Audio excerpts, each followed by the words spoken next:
आपको सब पता है कि आपको कल क्या करना है, पढ़ाई करनी है, कौन सा वर्कआउट करना है, कौन सी स्किल सीखनी है, लेकिन फिर भी आप अपना वक्त ज़ाया करते हो स्क्रोलिंग में, गेमिंग में या पिक्चरों में।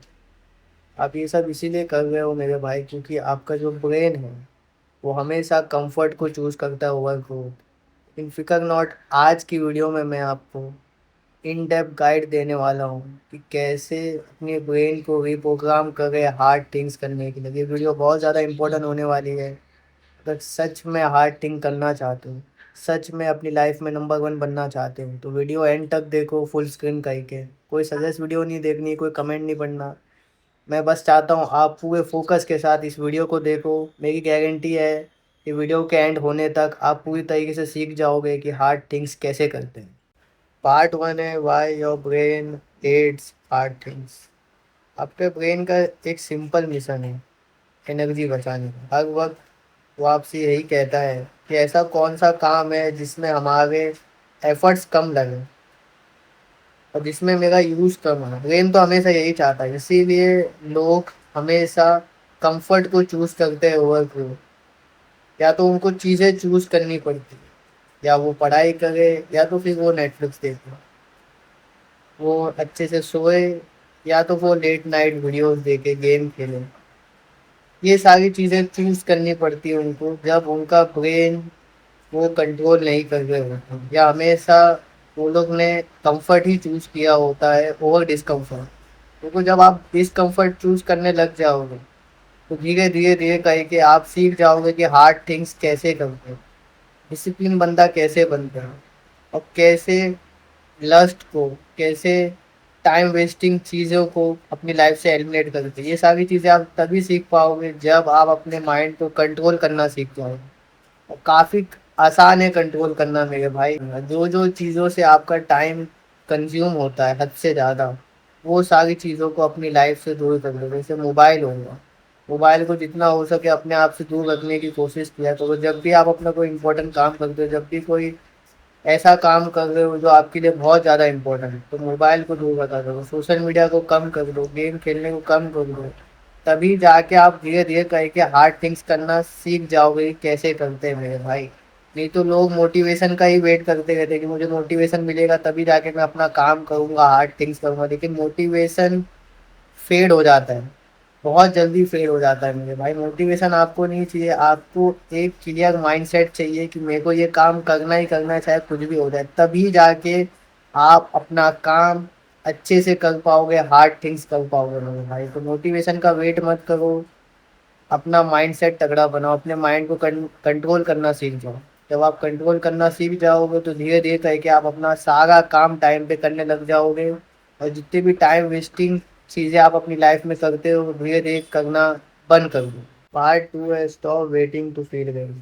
जितने भी सक्सेसफुल लोग रहते हैं वो ये एक फॉर्मूला अपनी लाइफ में हमेशा अप्लाई करते हैं, तभी जाके वो सक्सेसफुल बन पाए।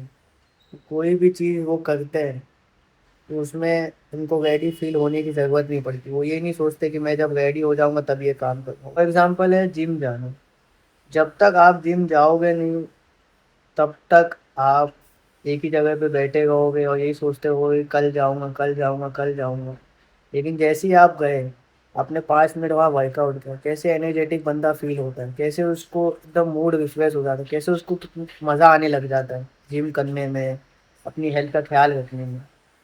तो सबसे जो हार्ड पार्ट होता है वो जिम जाना नहीं होता, वो होता है कि शूज़ के लेस बांधने हैं और मुझे जाना है। मतलब जाना सबसे, एक्शन लेना सबसे ज़्यादा इम्पोर्टेंट और सबसे ज़्यादा हार्ड काम होता है। जो एक्शन हम लेते हैं ना वही सबसे ज़्यादा हार्ड काम होता है। एक बार आपने एक्शन ले लिया तो पूरा मोमेंटम आपको मिल जाता है, फिर आगे का काम आप अपने आप करने लग जाते हो। सक्सेसफुल बंदा भी यही करता है, वो एक्शन ही लेता है। वेट नहीं करता कि मैं रेडी फील करूँगा, मुझे मोटिवेशन मिलेगा तभी जाके मैं अपना काम करूँ। तुरंत एक्शन लेता है। जितने भी सक्सेसफुल बंदे होते हैं वो जो भी काम उन्हें करना होता है वो तुरंत एक्शन लेते हैं, तो आगे जाके उनको मोमेंटम मिलता है और वो जो काम वो करना चाहते हैं वो इजीली उनसे हो जाता है। और आपसे क्यों नहीं होता है? क्योंकि आप वेट करते हो रेडी फील होने का, आप वेट करते हो मोटिवेशन का। इसके वजह से आपका काम टाइम पे होता ही नहीं, या तो आप उसको टालते रहते हो, नहीं कर पाते। इसलिए मेरे भाई रेडी फील होना बंद कर दो, मोटिवेशन का वेट करना बंद कर दो, तुरंत एक्शन लेना सीख जाओ। तभी जाके आप हार्ड थिंग्स कर पाओगे, अपना जो भी काम है उसको टाइम पे कर पाओगे। पार्ट 3 है trick your brain with the 5 minute rule. आपका जो ब्रेन है वो बड़े टास्क को हमेशा हेट करता है। जैसे कि आप अपने आप को कहते हो कि मैं 3 घंटा पूरे फोकस के साथ पढ़ूंगा, लेकिन वो 3 घंटा आप पढ़ ही नहीं पाते। आप आधा घंटा पढ़ते हो, उसके बाद आप स्क्रोलिंग में चले जाते हो, गेम खेलने लग जाते हो, या बहुत लोग तो हिलाने ही लग जाते हो। क्यों होता है? क्योंकि आपका ब्रेन बड़े टास्क को हेट करता नहीं है। इसीलिए 5 मिनट रूल यूज़ करना बहुत ज़्यादा ज़रूरी है। आपको अपने आप को समझाना है, अपने ब्रेन को समझाना है कि मैं 5 मिनट पूरे फोकस के साथ पढ़ूंगा, फिर उसके बाद मैं चाहे कुछ भी करूँ। बस आप ये चीज़ रोज़ करने लग जाओ। जैसे ही आप इसको मास्टर कर लोगे ना, वो 5 मिनट घंटों में बदल जाएंगे। क्योंकि ये 5 मिनट से आपको मोमेंटम मिलेगा, और फिर जो आप काम अपना करना चाहते थे उसको पूरा कंप्लीट करके ही उठोगे। साइकोलॉजी में इसे कहते हैं ज़ेरेनेटिक इफेक्ट। मैं सही से प्रोनाउंस नहीं कर पा रहा, यहाँ पे मैं सामने लिख दूंगा कि क्या कहते हैं इसको। तो ये जो इफेक्ट है, ये आपके ब्रेन पे ऐसे इम्पैक्ट करता है कि जो भी आपने काम सोचा है ना करने के लिए, वो आप 5 मिनट करने बैठे हो, लेकिन फिर वो जो काम है वो आप पूरा कंप्लीट करके ही उठते हो। ना कोई डिस्ट्रैक्शन फील होता है, ना मोबाइल चलाने का मन करता है, ना गेम खेलने का मन करता है, कुछ भी नहीं। जो भी आप काम कर रहे हो वो फोकस के साथ उसको कंप्लीट करके ही उठते हो। ये फ़ायदा है 5 मिनट रूल का मेरे भाई। तो इसको अप्लाई करना चालू कर दो अपनी लाइफ में, फिर देखो कैसे आप अपना काम पूरा कंप्लीट करके ही उठते हो। पार्ट 4 है remove the need for will power. आधे से ज़्यादा लोगों को लगता है कि डिसिप्लिन बंदे जो होते हैं ना, उनके पास स्ट्रॉन्ग विल पावर होता है, लेकिन ऐसा नहीं होता मेरे भाई। उनके जो डिसीजन होते हैं वो स्ट्रॉन्ग होते हैं। फॉर एग्जांपल कि उनको वर्कआउट जाना होता है, या फॉर एग्जांपल आपको वर्कआउट जाना है और आपने जो वर्कआउट के क्लोथ्स है वो पहन ली, तो आप जाओगे ही जाओगे वर्कआउट, चाहे कुछ भी हो गया। और दूसरा एग्जांपल कि आपका फ़ोन दूसरे रूम में रखा हुआ है, तो आप कम स्क्रॉल करोगे ही करोगे, चाहे कुछ भी हो गया। या फिर आपने हेल्दी फूड अपने लिए बनाया हुआ है, तो फिर उसके बाद कितना भी अनहेल्दी फूड आ जाए आप अपना हेल्दी फूड ही खाओ। तो इतनी बात हमेशा मेरे भाई याद रखना है कि एनवायरनमेंट हमेशा बीट करता है मोटिवेशन को, हर time, every single time environment beat करता है मोटिवेशन। इसलिए मेरे भाई अपना एनवायरनमेंट ऐसा डिज़ाइन कर लो कि आपको अपना जो भी इम्पोर्टेंट काम करना है उसमें बिल्कुल भी तकलीफ़ ना हो, आप इजीली अपना काम कर पाओ। ऐसा अपने एनवायरनमेंट को बनाओ। पार्ट 5 है reward the progress not the result. आप आधे से ज़्यादा लोग जब कुछ बड़ा अचीव करते हैं तभी अपने ब्रेन को रिवॉर्ड देते हैं। फॉर एग्ज़ाम्पल वो फिट हो जाते हैं, वो एग्ज़ाम में पास हो जाते हैं, या वो जो इम्पोर्टेंट काम करना होता है वो तुरंत कर लेते हैं, तभी जाके वो रिवॉर्ड देते हैं। लेकिन मेरे भाई अगर आप ऐसा करोगे, वो जो कंसिस्टेंसी है हार्ड थिंग्स करने की वो आप मेंटेन नहीं कर पाओ।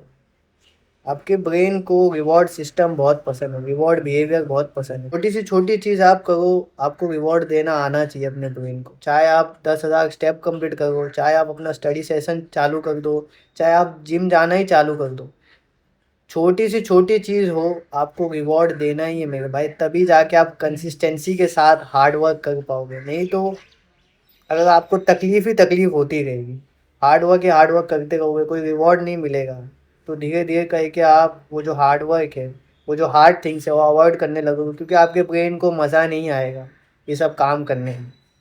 ब्रेन को भी तो मज़ा आना चाहिए ना डिसिप्लिन इंजॉय करने में, हार्ड थिंग इंजॉय करने में। तो वो कैसे इंजॉय करेगा जब आप उसको छोटी सी छोटी चीज़ कंप्लीट करने के बाद फ़ौरन रिवॉर्ड देने लग जाओ। तभी जाके आप कंसिस्टेंसी के साथ हार्ड थिंग्स कर पाओगे, अपना जो इम्पोर्टेंट काम है उसको कर पाओगे, और कंसिस्टेंसी मेंटेन कर पाओगे, डिसिप्लिन बन पाओगे। इसीलिए रिवॉर्ड सिस्टम अपनी लाइफ में इंक्लूड करो मेरे भाई। पार्ट 6 है become the person who do hard things. अपने आप से ये कहना बंद कर दो मेरे भाई कि मैं कोशिश कर रहा हूँ एक डिसिप्लिन बंदा बनूँ, जबकि अपने आप में बिलीव करो और अपना काम तुरंत करने लग जाओ। अपनी आइडेंटिटी को चेंज करो। जैसे ही आप अपनी आइडेंटिटी को चेंज करोगे ना, आप डिसिप्लिन बंदे भी बन जाओगे, कंसिस्टेंसी के साथ भी अपना काम करने लग जाओगे, और कोई अर्ज भी फील नहीं होगा, कोई डिस्ट्रैक्शन नहीं होने वाला, मोबाइलों में नहीं घुसोगे, गेम नहीं खेलोगे, अपना काम आप टाइम पे करोगे पूरे फोकस के साथ, और डिसिप्लिन बंदे बन जाओ। जो बंदा एथलीट है ना, जो भी जितने भी सारे एथलीट लोग हैं वो बिलीव रखते हैं अपने ऊपर, तभी वो कंसिस्टेंसी के साथ रोज एक्सरसाइज करते हैं। जो रीडर होते हैं वो अपने ऊपर बिलीव रखते हैं, इसलिए कंसिस्टेंसी के साथ रोज बुक्स पढ़ते रहते हैं। तो इसीलिए आपको भी अपने ऊपर भरोसा रखना बहुत ज़्यादा ज़रूरी है, अपनी आइडेंटिटी को चेंज करना बहुत ज़्यादा ज़रूरी है, तभी जाके आप अपना काम फ़ौरन कर पाओगे और पूरा कर पाओगे।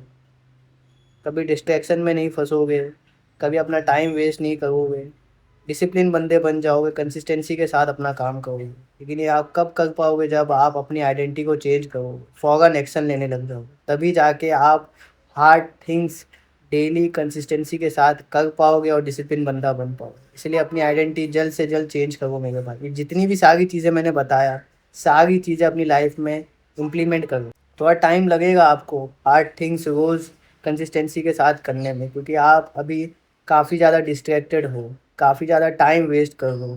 तो बहुत आसान नहीं होगा कि हार्ड थिंग्स आप तुरंत करने लगो, थोड़ी तकलीफ होगी, थोड़ा वेट करना पड़ेगा, लेकिन ये सारी चीज़ें इम्प्लीमेंट करो, मेरी गारंटी है जल्द से जल्द आप सीख जाओगे कि रोज़ हार्ड थिंग्स कंसिस्टेंसी के साथ कैसे करें और कैसे डिसिप्लिन बंदे बने। आसानी से आप सीख जाओगे, ये सारी चीज़ें बस इम्प्लीमेंट करनी है अपने लाइफ में मेरे भाई, आसानी से आप हार्ड थिंग्स करना सीख जाओगे। ये वीडियो इतनी सी थी, मैं मिलता हूँ आप सभी लोगों को अपनी एक नई वीडियो में, तब तक के लिए अपना ख्याल रखिए। बाय।